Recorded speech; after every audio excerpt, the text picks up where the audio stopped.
एक आदमी था जिसका नाम राजीव था। घर की हालत ठीक नहीं थी, इसीलिए वह बाहर देश मजदूरी करने चला गया। वहाँ वह दिन रात मेहनत करता और हर महीने अपनी बूढ़ी माँ को कुछ पैसे भेजता।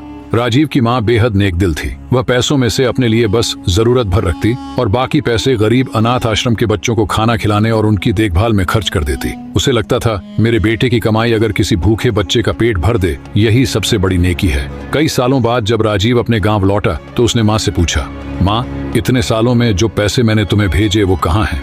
माँ ने मुस्कुरा कर कहा, बेटा, वो सब मैंने खुदा को दे दिए। राजीव चौंक गया, तो क्या खुदा वो पैसे मुझे वापस देगा? माँ बोली, हाँ बेटा, अगर तुम उसे ढूंढ लोगे तो वह तुम्हें सब लौटाएगा, दोगुना लौटाएगा। राजीव सचमुच खुदा को खोजने चल पड़ा। जंगल में मुलाकातें। कई दिनों की यात्रा के बाद वह एक जंगल से गुजर रहा था। तभी एक कमजोर घोड़ा उसके पास आया और बोला, ए इंसान, कहाँ जा रहे हो? राजीव ने कहा, मैं खुदा को ढूंढने जा रहा हूँ। घोड़ा बोला, जब खुदा मिले उससे पूछना, रात होते ही मुझे एक अजीब आवाज डराती है और मैं कमजोर पड़ जाता हूँ। क्यों? राजीव ने वादा किया और आगे बढ़ गया। थोड़ी दूर जाकर वह एक सूखे पेड़ के नीचे बैठा ही था कि पेड़ ने आवाज लगाई, ए इंसान, कहाँ जा रहे हो? राजीव ने बताया कि वह खुदा को ढूंढ रहा है। पेड़ ने कहा, खुदा से पूछना मेरा तना क्यों सूख रहा है, मेरे पत्ते क्यों झड़ रहे हैं, मैं बेजान क्यों हो रहा हूँ।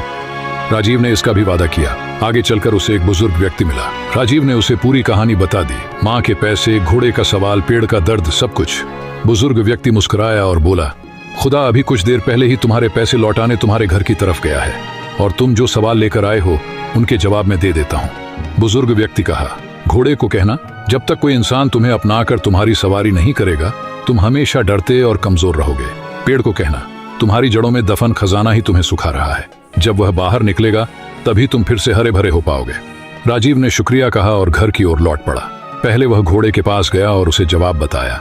घोड़ा बोला, तुम भी तो इंसान हो, तुम मुझे अपनाओ, मैं ठीक हो जाऊंगा। राजीव ने उसे साथ लिया और पेड़ के पास पहुंचा। पेड़ ने पूछा, क्या तुम मेरे सवाल का जवाब लाए हो? राजीव ने बोला, हाँ, तुम्हारी जड़ों में खजाना छुपा है, उसे निकालोगे तो तुम फिर से हरे हो जाओगे। पेड़ बोला, तो वह खजाना तुम ही निकाल लो और मुझे मरने से बचा लो। राजीव ने खुदाई की और वहां से सोने चांदी के ढेरों सिक्के निकल आए। वह उन्हें थैली में भरकर घोड़े पर सवार हुआ और घर लौट आया। असली खुदा माँ ने पूछा, बता बेटा, क्या खुदा मिला? राजीव मुस्कुराया और बोला, हाँ माँ, मैंने खुदा को ढूंढ लिया और जितना तुमने उसे दिया था उसने मुझे उसका 2 गुना लौटा दिया है। माँ ने प्यार से कहा, बेटा, खुदा कभी दूर नहीं होता। जहाँ अनाथ बच्चे खाना खाते हैं, जहाँ किसी की भलाई होती है, वहीं खुदा रहता है।